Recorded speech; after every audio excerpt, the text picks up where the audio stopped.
Hola, soy María Muñoz, soy antropóloga con una maestría en restauración arquitectónica. En este marco realicé una investigación sobre las viviendas para trabajadores de la antigua fábrica de papel Loreto en Tizapán, en San Ángel. Esta investigación ha sido recientemente publicada por el Instituto Nacional de Antropología e Historia y tengo la oportunidad ahora, gracias al área de promoción editorial de la Dirección de Divulgación del Instituto Nacional de Antropología e Historia, de presentárselos y de comentarlo en este momento. Es posible que algunos de ustedes desconozcan que lo que conocemos actualmente como el centro comercial Loreto fue en el siglo pasado, a mediados del siglo pasado, una de las empresas papeleras más importantes de América Latina. Se encuentra establecida esta fábrica en un terreno cuya historia se remonta a la época precortesiana, cuando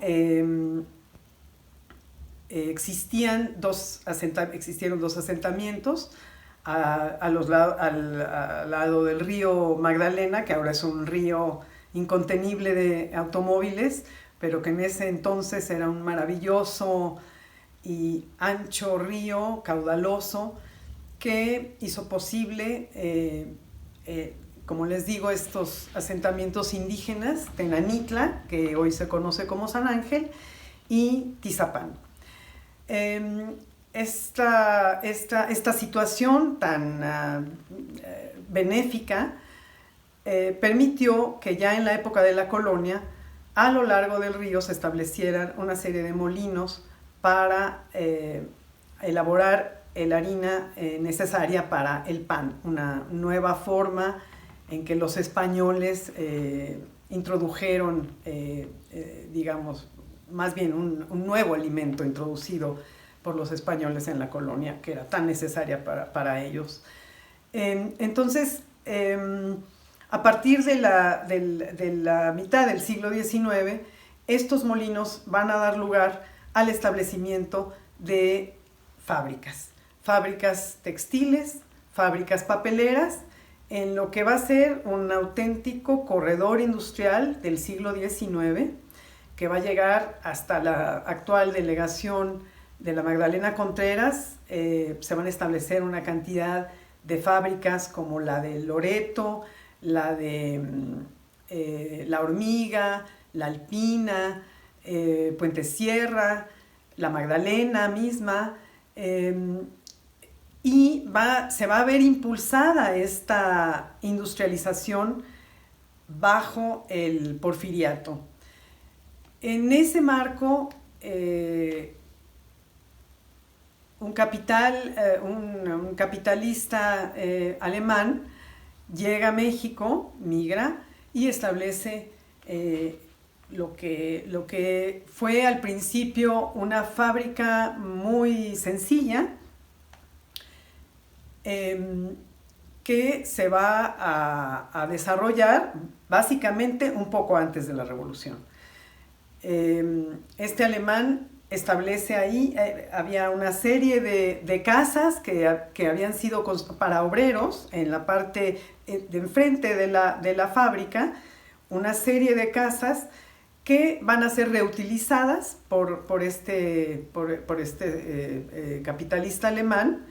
para atraer a los primeros trabajadores que van a trabajar en la fábrica, los primeros obreros. Debo decirles también que la fábrica va a ser establecida en un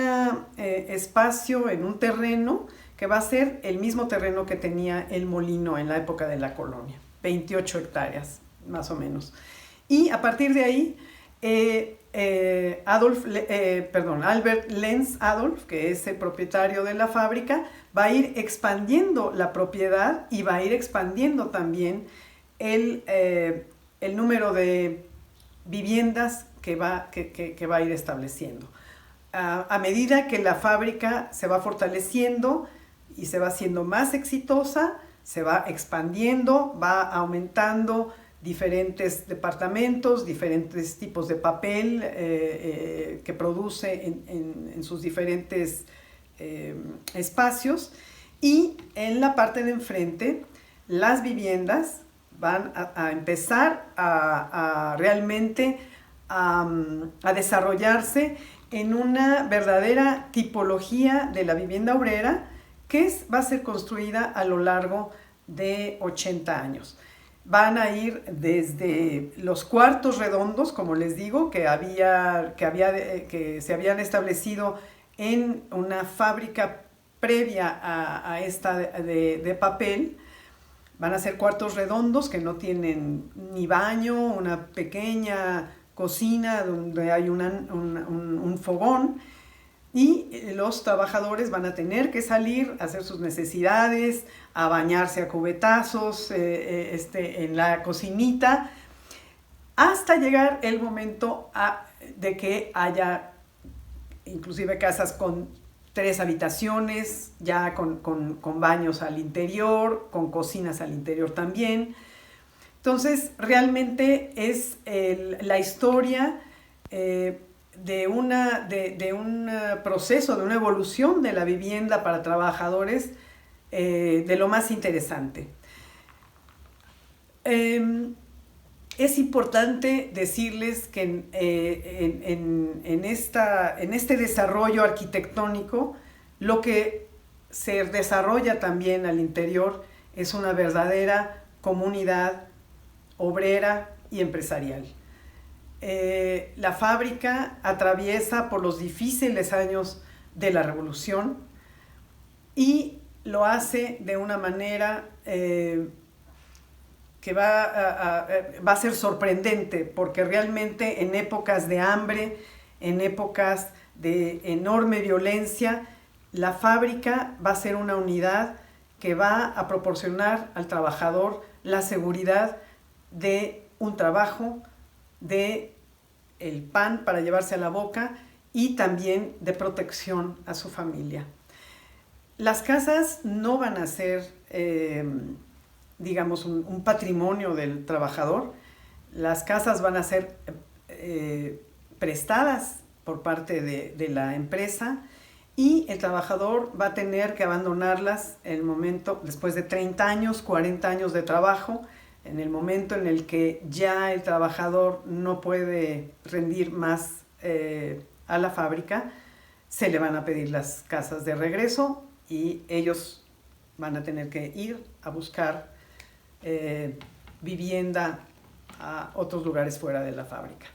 para dar espacio a que los mismos parientes, los mismos hijos de ese trabajador puedan ocupar las casas y puedan tener ese beneficio mientras trabajan en la fábrica.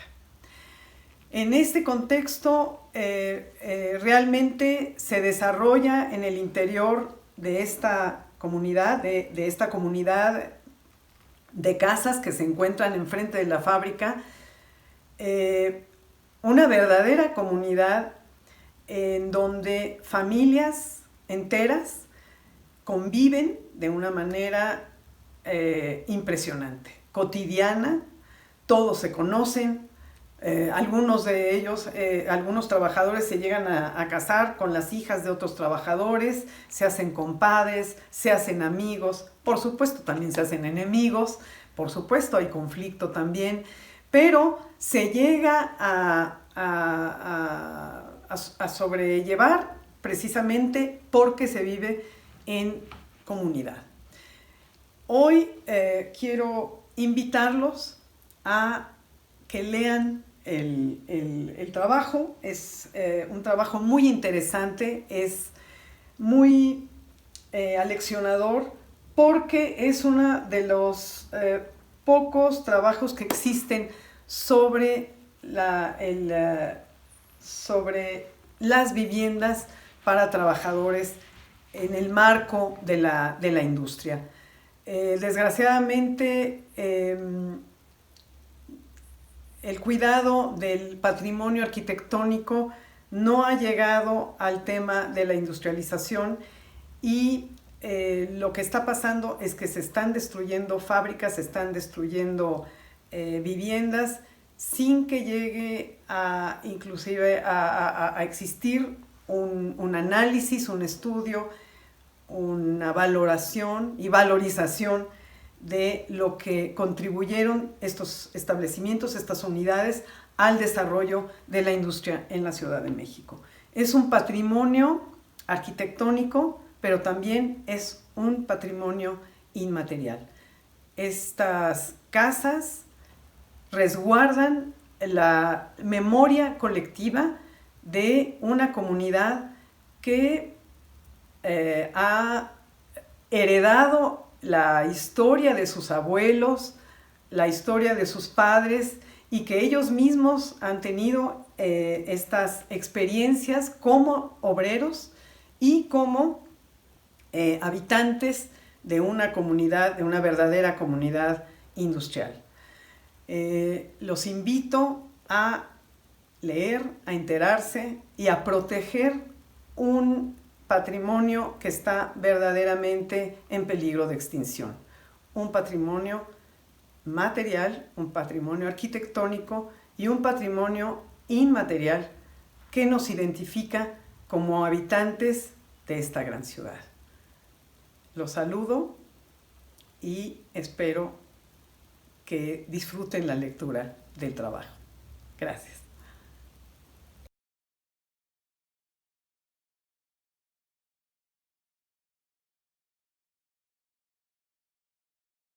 Instituto Nacional de Antropología e Historia. Secretaría de Cultura.